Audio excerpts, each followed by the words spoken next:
नमस्कार, मैं हूं Mamta Verma. DAV e learning classes में आपका हार्दिक स्वागत है। हम अध्ययन कर रहे हैं बीए तृतीय वर्ष के लिए नंद किशोर आचार्य का, जो कि तार सप्तक के कवि हैं और एकमात्र कवि जो कि राजस्थान से संबद्ध हैं। और इनकी कविता को पढ़ने से पहले हम इनका जीवन परिचय देख लेते हैं। इनका जन्म 1945 ईस्वी में राजस्थान के नंद किशोर आचार्य एक श्रेष्ठ कवि हैं, नाटककार हैं, समीक्षक हैं और एक चिंतक के रूप में ये जाने जाते हैं।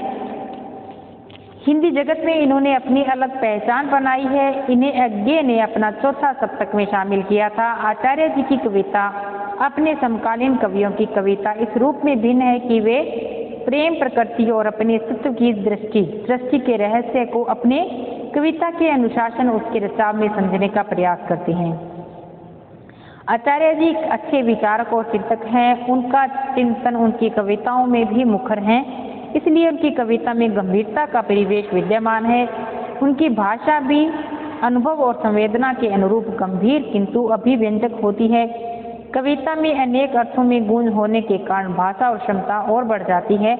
इसलिए आचार्य जी का आग्रह रचनात्मक भाषा के प्रयोग के प्रति हुआ है। इनकी प्रमुख रचनाएं हैं जल है जहाँ, वहाँ एक समुद्र था, भूले हुए शब्द, आती है जैसे मृत्यु आदि इनके प्रमुख काव्य संग्रह हैं। तो इनकी कविता को पढ़ते हैं। छोटी सी कविता है बिल्कुल ही नंद किशोर आचार्य की।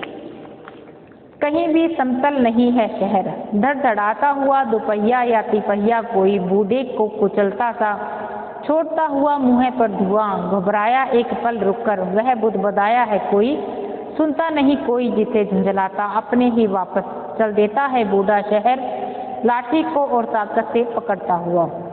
शहर के लिए दिखाया गया है कि कहीं भी शहर एक जैसा नहीं है, बिल्कुल ही कहीं ऊंचा है तो कहीं नीचा है, कैसी उसमें भीड़ मची रहती है, ना ही तो उसमें स्थिरता है ना ही वो समतल।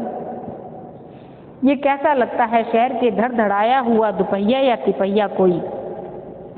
ऐसा लगता है कि दुपहिया वाहन है या तिपहिया वाहन है। तो ऐसे क्या लगता है शहर के बूढ़े को कुचलता हुआ सा, एक धुआं सा जो फैला रहता है शहर में, ऐसा लगता है एक घबराया हुआ था, एक पल रुक कर वह बुदबुदाया हुआ सा, शहर के ऐसा शोर सन्नाटा उसमें आया रहता है, सुनता नहीं कोई जिसे झुंझलाता। उसकी इतनी ध्वनि निकलती रहती है कि ऐसे लगता है कि कोई भी ध्वनि नहीं सुन रहा है।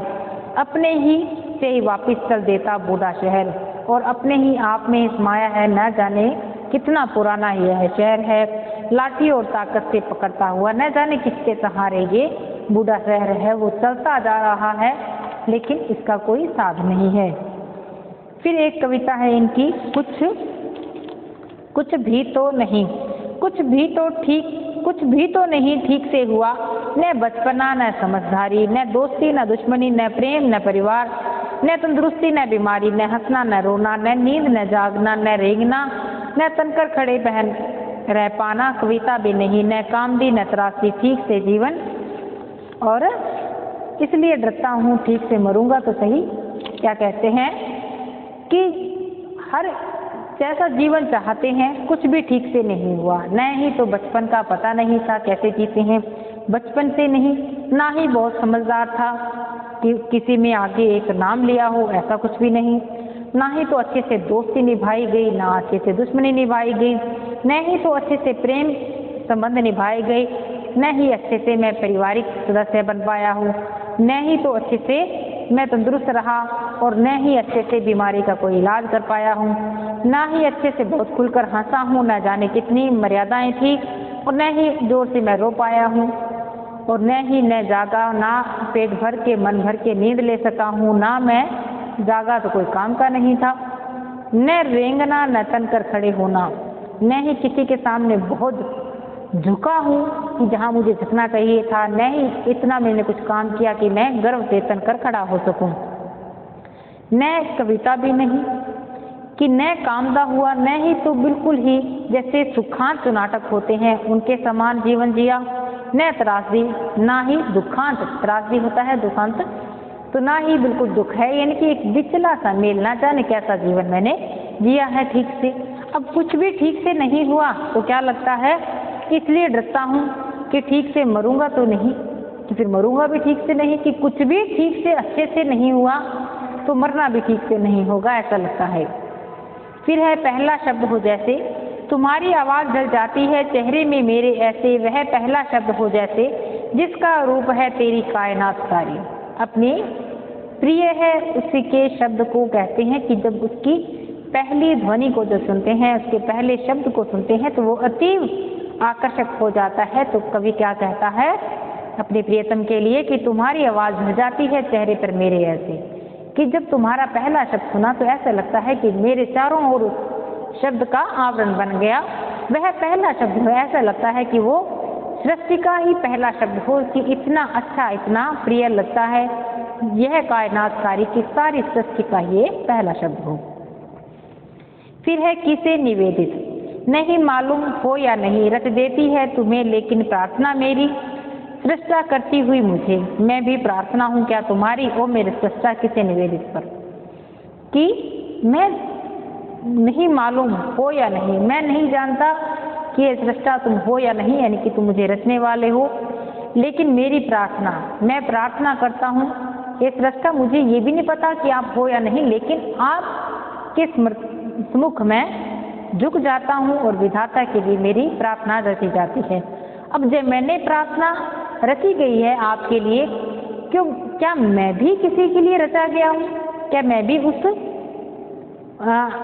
रचने का परिणाम हूँ, क्योंकि मुझे आपसे अज्ञात के प्रति मैं निष्ठा रखता हूँ तो मेरी प्रार्थना रची गई है और मैं भी प्रार्थना करता हूँ, तो क्या ओ मेरे सृष्टा किसे निवेदित पर।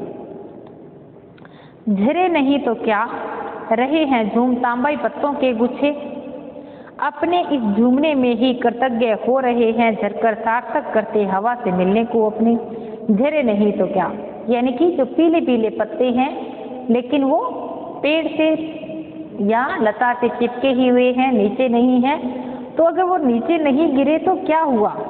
झरे नहीं तो क्या रहे हैं झूम, नीचे नहीं गिरे हैं पीले पत्ते लेकिन वो उस लता के झूम तो रहे हैं तांबई पत्तों के गुच्छे, यानी कि पीले पीले लाल हुए पत्तों के गुच्छे अभी भी झूम रहे हैं। अपने इस झूमने में ही कृतज्ञ हो रहे हैं और झूम झूम कर वो खुश भी हो रहे हैं, झर जाते हैं फिर भी सार्थक करते हवा से मिलने को अपने, लेकिन फिर भी वो इधर उधर उड़ते रहते हैं और हवा से मिलने के लिए अपने आप को सार्थक, यानी कि वो गिरकर भी निरर्थक नहीं हुए, कम से कम इस अर्थ में वो हवा से मिलकर इधर उधर घूमते रहते हैं। तो आज की ये कविता इतनी छोटी सी थी नंद किशोर आचार्य की, पढ़कर देखना, अच्छे कवि हैं, इनका कवि का परिचय जरूर देना जब भी इसकी व्याख्या करें। तो आज के लिए इतना ही, मिलते हैं अगली क्लास में, तब तक के लिए धन्यवाद।